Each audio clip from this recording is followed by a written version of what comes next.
Hello everyone, welcome to my channel Geo in Depth. My name is Gaurav and I hope you all are doing good.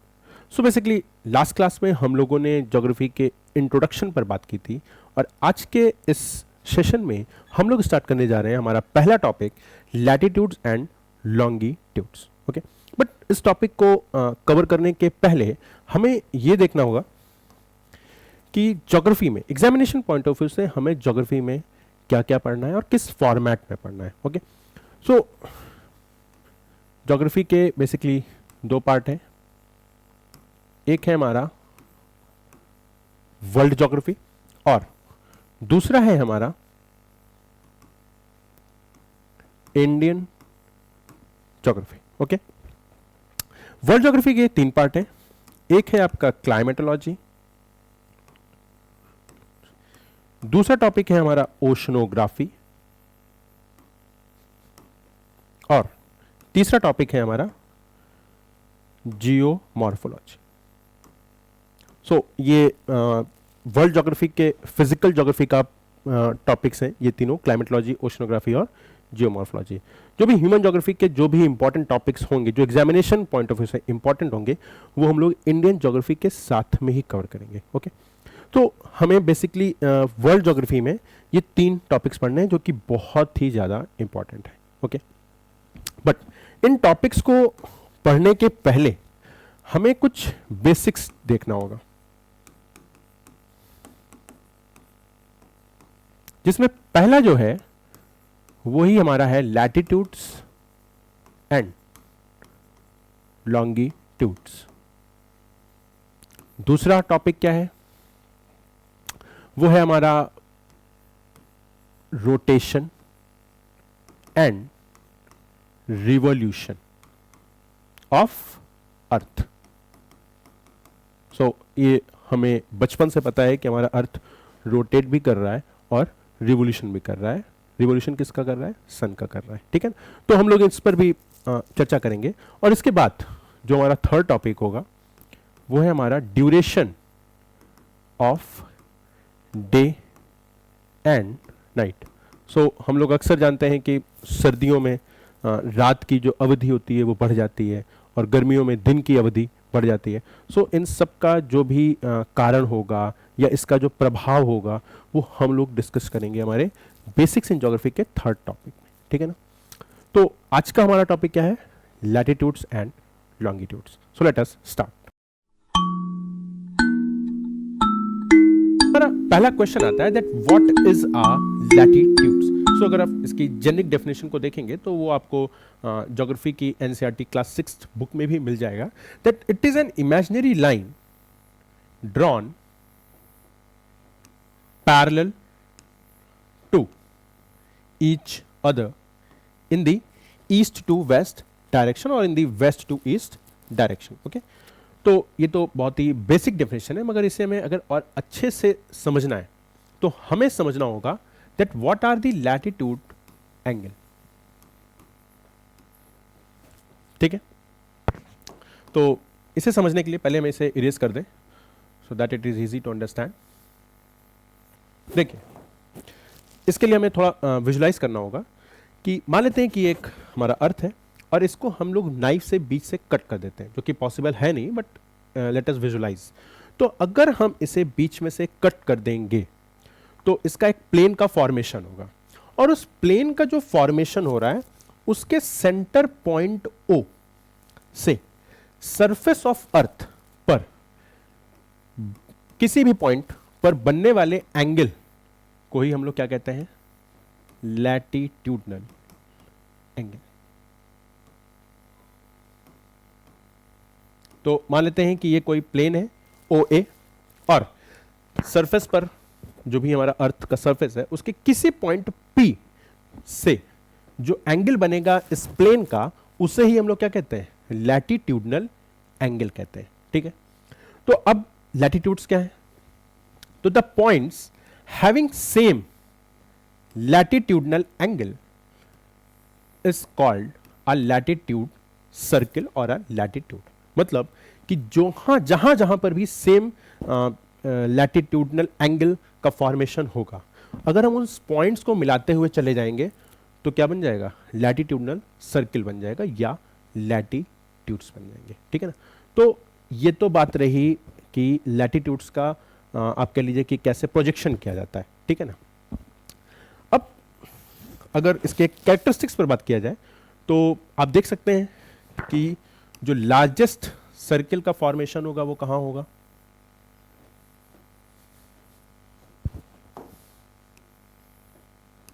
अगर आप equator से पोल की तरफ जा रहे होंगे तो लार्जेस्ट सर्किल कहां है, इक्वेटर पे, ठीक है। ये रहा आपका लार्जेस्ट सर्किल। आप धीरे धीरे ऊपर जाएंगे तो सर्किल का क्या होगा, सर्किल छोटा होता जाएगा, यानी डायमीटर्स जो है वो आपको छोटे होते दिखेंगे, ठीक है ना। ये सबसे बड़ा डायमीटर है, फिर ये कम, फिर कम, फिर कम, फिर कम, और पोल पर जाके ये क्या बन जाएगा, एक पॉइंट बन जाएगा, ठीक है ना। तो पहला तो कैरेक्टरिस्टिक्स इसका यही है। दूसरा इंपॉर्टेंट कैरेक्टरिस्टिक्स है कि अगर आप देखिए, मान लेते हैं अगर ये 0 डिग्री इक्वेटर है तो इसके जस्ट ऊपर वाला जो भी लैटिट्यूड होगा उसके बीच में जो डिस्टेंस होगी वो क्या होगी, 111 किलोमीटर्स, ठीक है। दूसरी इंपॉर्टेंट बात कि अगर हम लॉन्गिट्यूडनल यहां 0 से 90 डिग्री जा रहे हैं तो हर लैटिट्यूड के बीच में जो डिस्टेंस होगा वो सेम होगा, यानी कि यहां से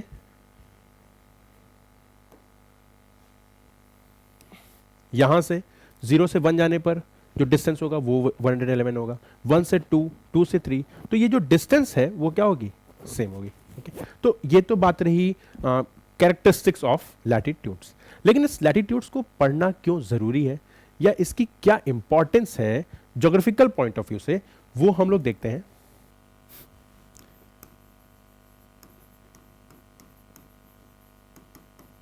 तो जो पहली इंपॉर्टेंस है वो है लोकेशन को जानना, ठीक है। तो अर्थ के सरफेस पर किसी भी पॉइंट की लोकेशन को जानने में दो चीज की जरूरत होती है, एक होता है लैटिट्यूड और एक होता है लॉन्गिट्यूड, ठीक है ना। तो बेसिकली दोनों के इंटरसेक्शन पॉइंट से ही हम लोकेशन को जानते हैं, और ऐसा ही हमें जीपीएस टेक्निक में भी देखने को मिलता है, ठीक है ना। तो ये तो रही पहली इंपॉर्टेंस लैटिट्यूड की। जो दूसरी इंपॉर्टेंस है वो है in deciding the temperature at any place, ठीक है। तो latitude is playing a very important role in deciding the temperature at any place while going from low latitudes to the high latitudes or from high latitudes to the low latitudes, ठीक है ना। अब ये कैसे है देखिए, मान लेते हैं कि ये कोई अर्थ की सरफेस है, ठीक है, और यहां पर है सन। सन से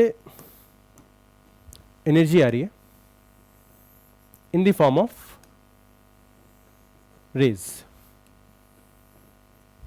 ठीक है। सो अभी हम लोग नॉर्दर्न हेमिस्फीयर की बात करते हैं। तो जैसे जैसे आप देखेंगे लो लैटिट्यूड से हम हाई लैटिट्यूड से आ रहे हैं, वैसे वैसे ये जो एंगल है ये आपको कम होता हुआ दिखेगा, ठीक है ना। इसका मतलब क्या हुआ कि हम इक्वेटर पर हैं या लोअर लैटिट्यूड्स पर हैं तो ऑलमोस्ट वर्टिकल रेज आ रही हैं। जैसे जैसे हम ऊपर जा रहे हैं वैसे वैसे क्या हो रहा है, रेस की स्लांटनेस क्या हो रही है, वो इंक्रीज करती जा रही है, ठीक है ना।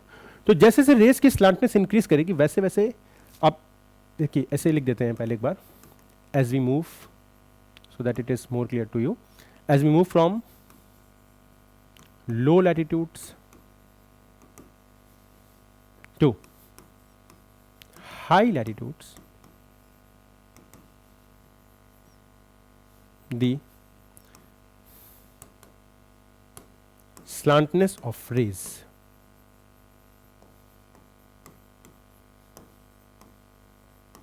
increases, ठीक है। दूसरी तरफ हमें पता है कि energy temperature is energy per unit area, ठीक। यानी temperature is directly proportional to the energy and inversely proportional to the area, यानी एनर्जी बढ़ेगी तो टेम्परेचर बढ़ेगा और एरिया बढ़ेगा तो टेम्परेचर क्या होगा, कम होगा, ठीक है ना। इसे हम लोग ऐसे समझें कि लोअर लैटिट्यूड्स पर कुछ इस टाइप की रेज आ रही होंगी, और अर्थ का जो जिस अर्थ के सरफेस पर आ रही होगी एनर्जी वो कुछ ऐसा होगा, ठीक है ना। और हाई एल्टीट्यूड्स पर देखेंगे तो जो आ रही होगी सन की रेज वो कुछ इस टाइप के शेप पर आ रही होगी, ठीक है ना, हाई लैटिट्यूड्स पर। तो एनर्जी तो बराबर आ रही होगी,